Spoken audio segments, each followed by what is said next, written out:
بسم اللہ الرحمن الرحیم۔ السلام علیکم۔ ٹی وی 49 نیوز کے ساتھ میں ہوں منیر پیرزادہ۔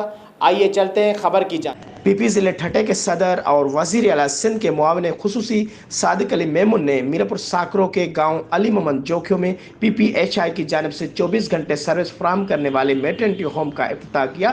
واضح ہے کہ 1985 میں سردار جام بجار خان جوکھیو نے گوٹھ علی محمد جوکھیو کے باشندوں کو ہسپتال جیسی سہولیات فراہم کی تھی، جس میں آج پی ایس 89 کے پی پی ایم پی اے سردار جام اویس بجار خان جوکھیو کے کاوشوں سے میٹرنٹی ہوم کا افتتاح ہوا ہے۔ اس موقع پر صادق علی میمن نے کہا کہ ہم پی پی کی اعلیٰ قیادت کی ہدایت پر عوامی مسائل کے حل کے لیے شب و روز کوشاں ہیں۔ ٹھٹے ضلع کے باشندوں کو بنیادی سہولیات فراہم کرنا ہمارے مشن میں شامل ہے۔ اس موقع پر پی پی ضلع ٹھٹے کے اطلاعات سیکریٹری سید محمود عالم شاہ، حاجی بیت اللہ جوکھیو، عبدالعزیز کلمتی و دیگر بھی موجود تھے۔